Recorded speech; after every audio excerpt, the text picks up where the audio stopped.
Why would you want to make your own pastry? After all, it's now so easy to buy. But wait a minute, is it that easy? Drive to the shop, find a parking space, queue in the checkout, drive home. Then of course there's the cost. What I want you to know is that it's actually 4 times more expensive. But the very best reason of all to make your own pastry is the wow factor. Because the very crisp, light, short texture melts in the mouth and therefore tastes oh so much better. We're going to start with a very crisp, extremely light shortcrust pastry. This is a large roomy bowl with 110 grams of plain flour and a pinch of salt. The sieve is lifted high. Sorry to keep going on about it, but air is so important. As the flour falls, the air is just getting in there. Now on my plate I've got 25 grams of pure lard and 25 grams of block butter, which have both been out of the fridge for 20 minutes and then been cut into lumps. So in that goes, and then you begin with a knife cutting the fats into the flour like this. Why lard, you're thinking? Because combined with the butter, it makes the best light shortcrust pastry I know. When it looks fairly evenly blended, you go in with your hands and begin to gently rub the fat into the flour, using only your fingertips. Lift it up high, because air, once again, is extremely important. Now, watch this carefully. You take the mixture and just rub your thumbs gently along each finger as the mixture falls through.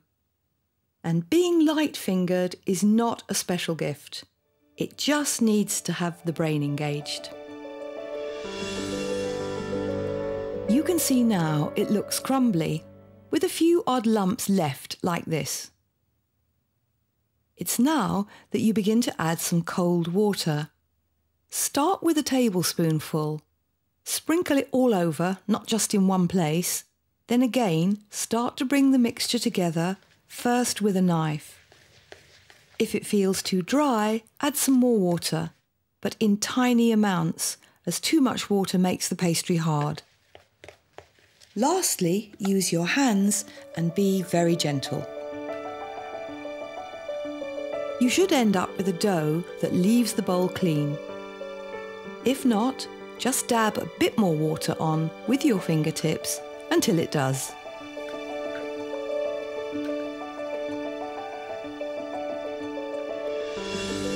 You should now have a moist, soft dough with no crumbly bits. Pop it into a polythene bag next, and then into the fridge to rest for 30 minutes.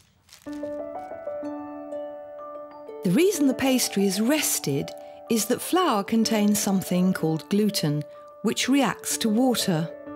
Once they're combined, the dough becomes more elastic, and so it's much easier to roll. Let me just show you a bit of unrested dough. Here you can see how soft and quite flabby it is, and if you tried to roll this out, it would just break and crack. Whereas this one is doing exactly what we want it to do. What I'm now going to show you is what I think is the definitive English apple pie. The pie tin I'm using is our own Cookery School shallow tin, measuring 20 by 2 centimetres. And this double crust pie starts off with a larger amount of pastry. So first of all, on a clean flat surface, sprinkle with a dusting of flour. It's always useful when you're making pastry to have a flour dredger. We're going to need 2 rounds of pastry, so first divide the pastry into 2, one slightly smaller than the other. This has already rested, and now we're going to show you the correct way to roll it. First, mould the slightly smaller piece into a round shape. Then dust a straight, simple rolling pin lightly with flour and place the rolling pin on top of the pastry like this. Now place your hands flat on either end.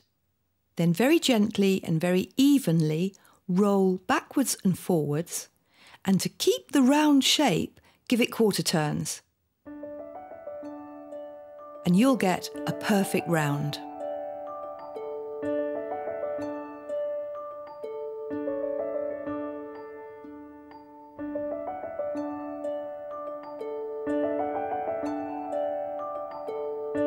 When the size is right, approximately 26 centimetres for this tin, just place the tin on top of the dough to see how it's going. What you do now is fold the pastry over the rolling pin and transfer it to the tin, and simply lay it over like this.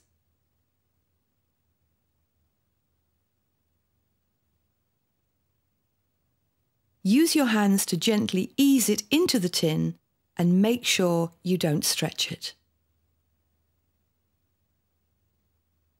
Now sprinkle a heaped tablespoon of semolina all over the base, and this will help to absorb some of the excess juice from the apples. I have always found the best English apple flavour in a pie comes from a mixture of 400 grams of Bramleys and 500 grams of Coxes. The apples are layered with 50 grams of golden caster sugar and a few cloves tucked in here and there, which have a fragrant affinity with the apples.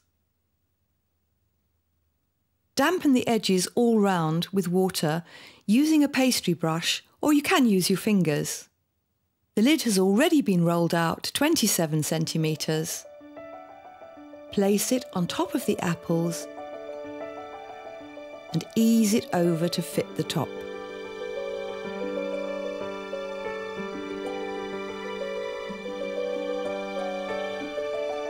Press the two edges all round and tuck them in underneath.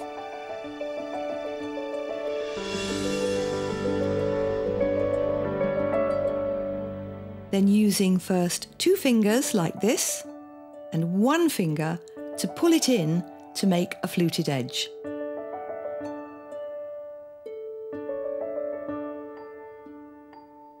Now make a hole in the centre about the size of a 50p piece to allow the steam from all those juicy apples to escape. And then brush the pastry all over with beaten egg white and then sprinkle over with some demerara sugar, which gives the pie a sparkling sugary glaze. It's baked on a baking sheet that's preheated with the oven, 220 degrees centigrade, gas mark 7.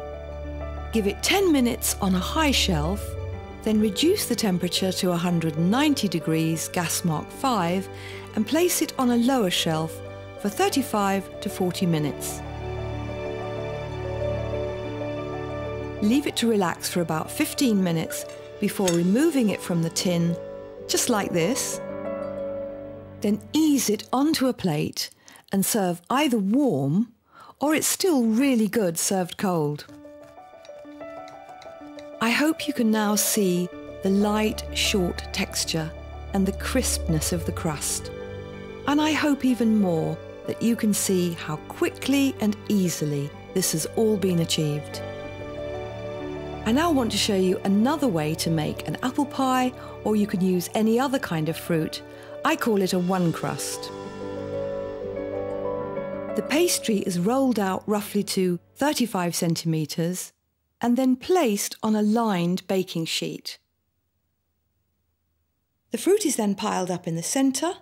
This one is apples and raisins mixed with spices. Now all you do is fold the edges inwards, just as you see here. Then brush with beaten egg white and a sprinkling of sugar as before.